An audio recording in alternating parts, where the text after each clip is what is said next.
The proposal that I have tonight to present is a redevelopment proposal for zoning compliant that meets all the zoning ordinance of C1. Reasonably affordable housing option, I'll touch on that, with commercial spaces in East Tosa. So that's really the kind of concept and the idea behind the whole East Tosa Walkup. Who am I? You may or may not know me. Tosa resident for 22 years, particularly in East Tosa. It's our first house, most likely our last house. Co-founding member of the East Tosa Alliance. I know that some people in this audience are part of that as well. Master Plan Steering Committee, member of the Street Planning Committee, and then kind of like part of the group that brought the Chillin' on the Avenue and the East Tosa Grand Prix to East Tosa.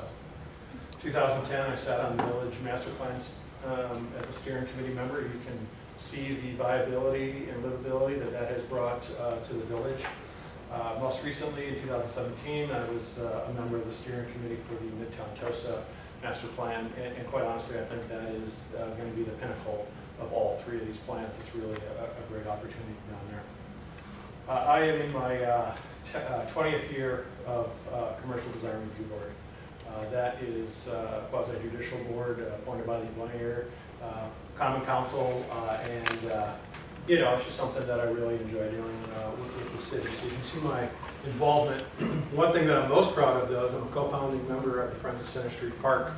And if you remember ice skating in parks, we brought back ice skating to Center Street Park. We also have a group of fine neighbors that are called the Hosers. That is the team that hoses the rinks, but also it's our outdoor pond hockey club. So it's a really great opportunity. So that's my community commitment. I'm also a state of Wisconsin architect and have 26 years of experience. I manage a very small architectural firm called Arcint Architecture, focused on understanding and creating value for our clients. You'll see some of our work coming up here. My notable Wauwatosa projects, and the reason I put the Hart Park Playground and Pavilion first is because that's the one that I get the most pleasure out of in my entire career. I've worked across the United States. But you can see things like the Local 494 Training Center, which is the old FedEx building out Watertown Plank Road, Pasadena Apartments, Rocket Baby, Anodyne, Red Dot, Village Cheese Shop. You can read the list, but you can see that I have some experience working with the system in Wauwatosa. So developer, so this would be my very first development. And this development is the natural intersections of my experiences in Wauwatosa and the engagement with my profession. So I think this is a real opportunity to apply my beliefs in urbanism to a real project. This project won't be a flipper, this will be a develop and hold. And once you kind of grasp the concept of the building, this might be replicated in other urban environments, first-ring suburbs. I think it's a really great opportunity. Just to backstop me a little bit, I have a development consultant, Bill Bodie. You might know the historic arcade building on North Avenue. He built that with historic tax credits. It's now known as the Tosa Bowl and Bun. We also work with him in multifamily and other commercial buildings. So Bill has plenty of experience and he's offered to backstop me there. And then the real test of faith is that first time you step into a bank with your pro forma and they either lock the door behind you or decide that you're a reasonable risk. So we went through the whole process of our background and we have a couple bankers that are interested, and we're also getting approached for private financing on projects in the city. That's a little bit about me. Here's the 6330 site.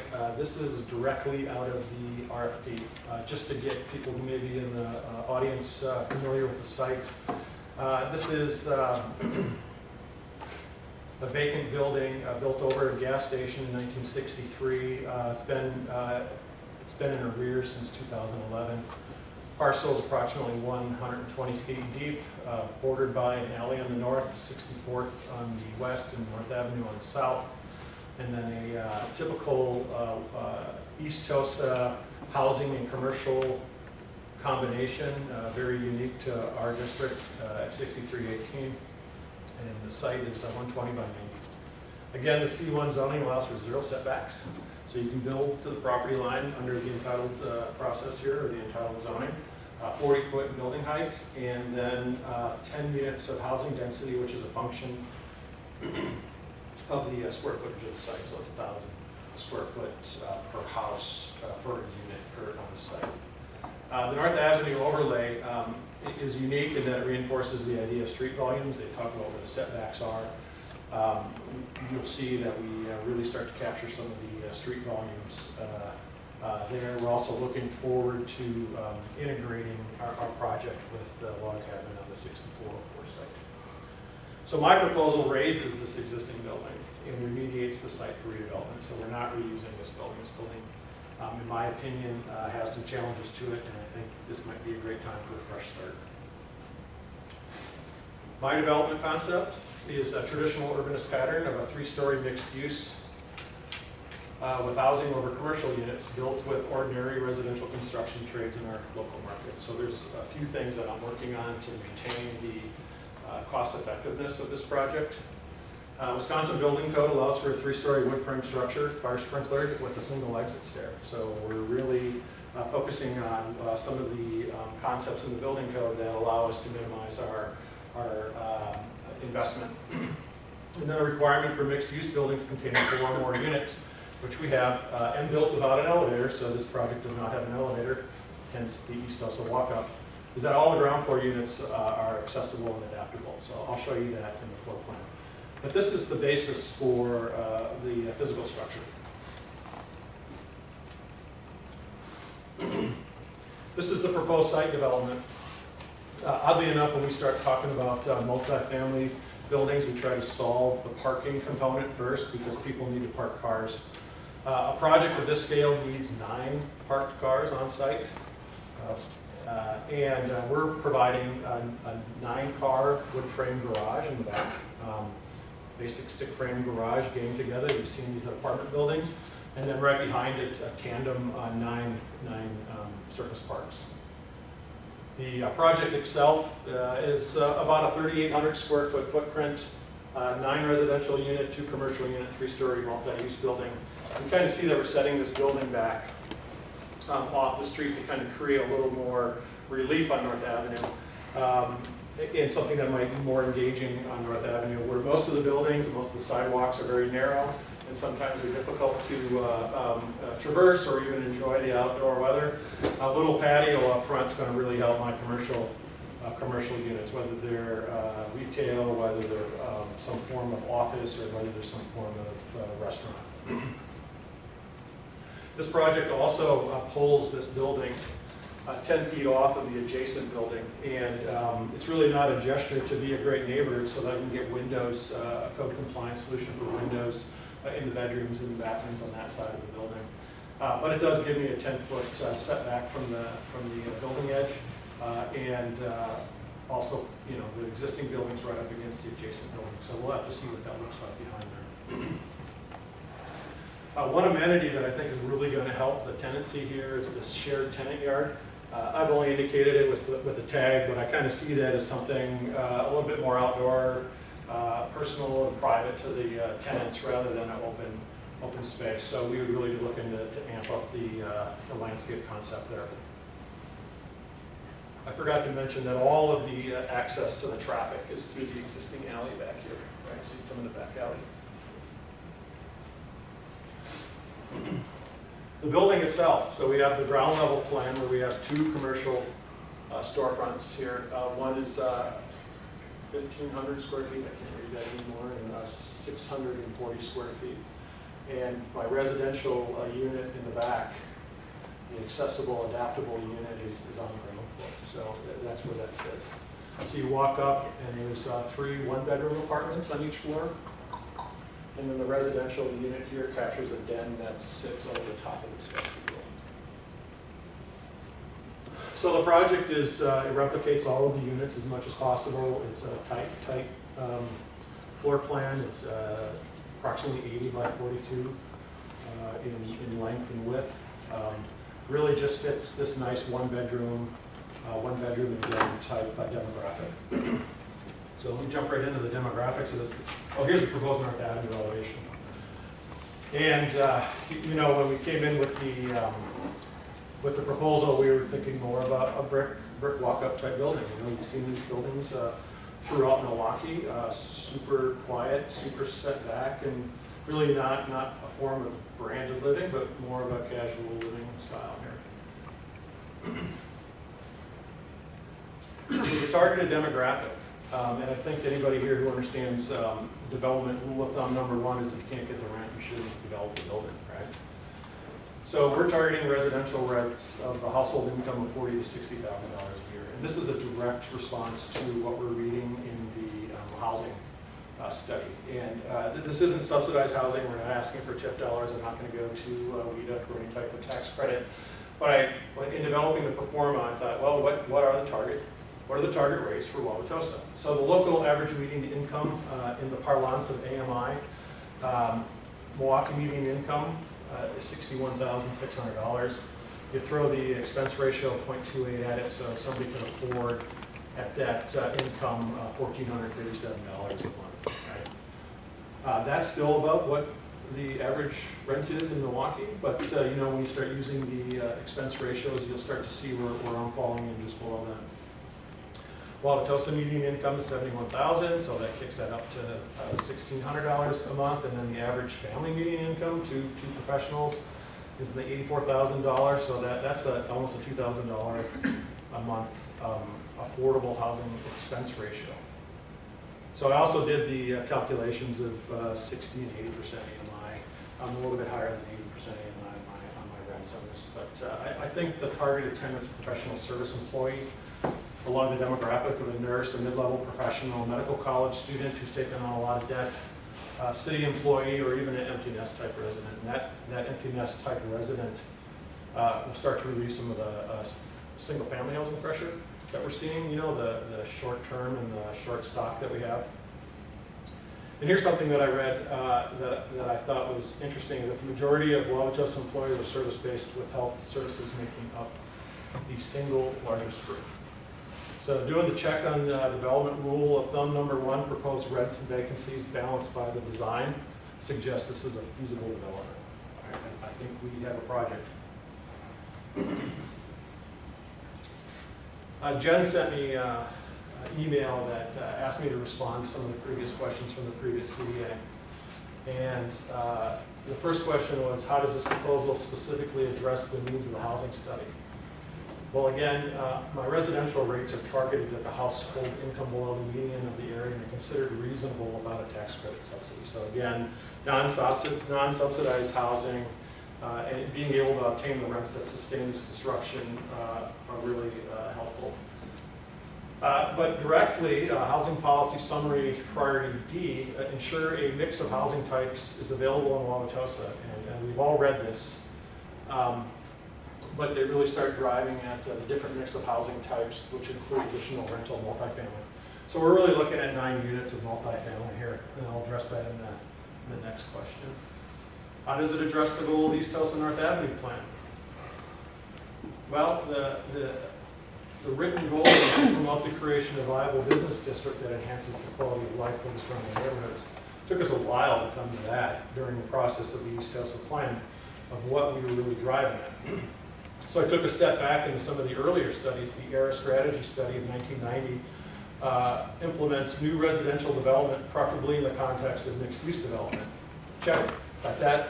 The 2008 comprehensive plan suggests that the redevelopment of key sites like 6303, the City Economic Development Corporation and Redevelopment Authority roles work in implementation of this. So again, you're acting in part of this as part of a comprehensive plan.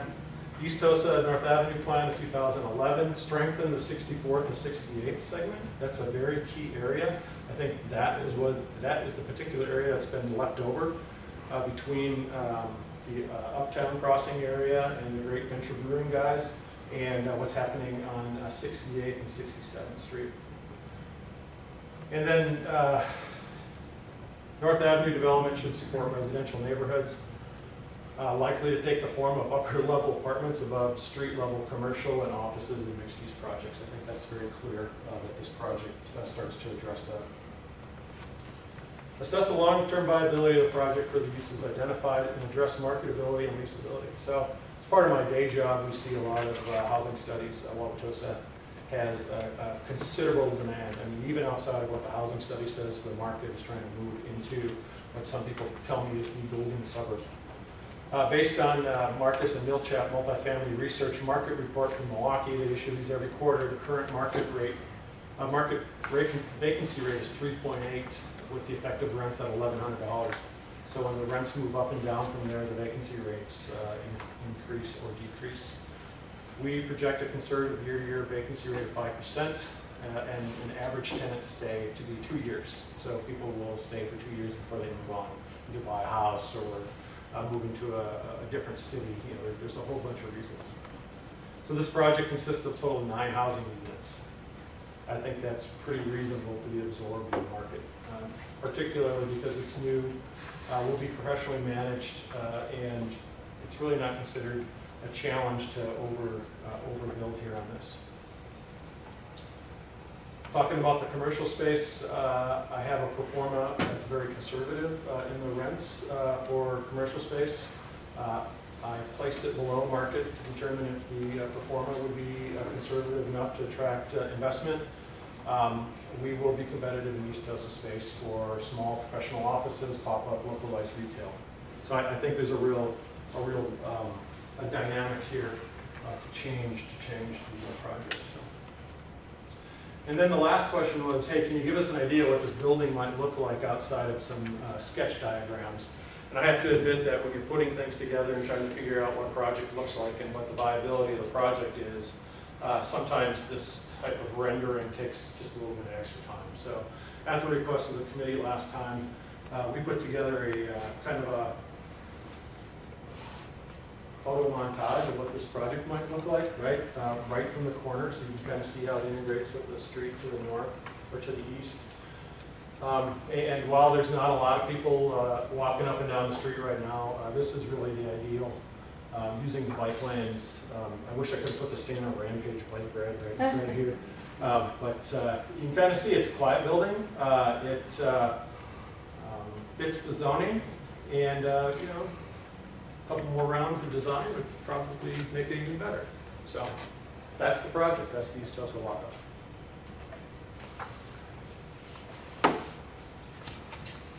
Does anyone have any questions for Mr. Lee?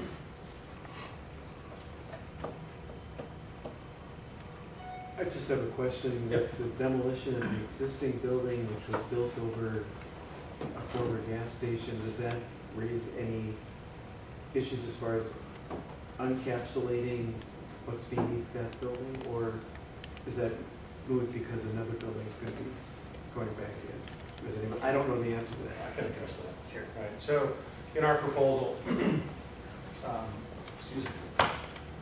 In our proposal, we offer a purchase price, but the purchase price is based on completing phase 2 in the environmental cleanup. The environmental cleanup can be done through what's called site acquisition grants. The state of Wisconsin offers the site acquisition grants. It was used for the Clark and Wauwatosa Avenue site for the dry cleaner. We think that a development like this and the purchase price that we're offering, you know, I think that's like kind of where we fall on, you know, what the value of this property is. Without that environmental cleanup, without that participation, it starts to tip the pro forma in a direction that we really don't know, because quite honestly, I don't have access to the state acquisition grants. So does it, do you have to take everything off? That's not always the case. We really haven't determined the extent of the environmental, because phase 1 was done 18 months ago. Phase 2 is where they identify, you know, what the fields are and what they need to do for remediation, where the monitoring wells go. So ideally, this would be turned over as a clean site. It does. And again, you know, if you choose this, there's some form of negotiation. I'm happy to sit around and talk about it. I had some specific questions at the end of the last meeting regarding things that I think were kind of part of the confidential piece. Were those provided to the applicant? To me directly? Yeah. No, I hadn't seen those. Okay. No, I didn't do any of that yet. I figured We'll do that after? we'll wait, yeah, Okay. until there's further discussion.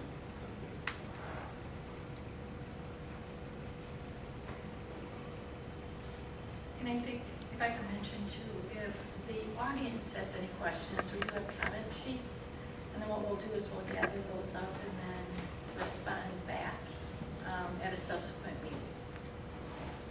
But, so they're up front, they're pens if you do have questions.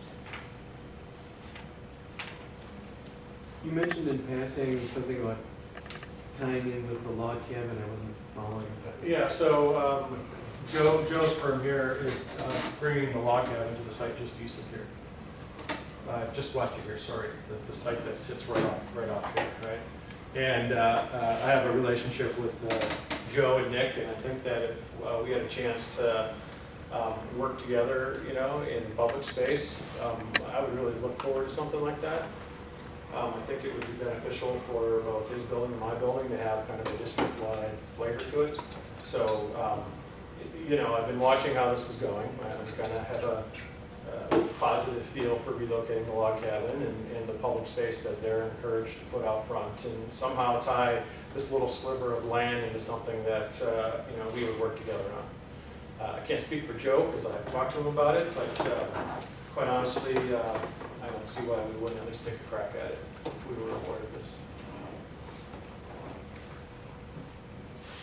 All right, thank you.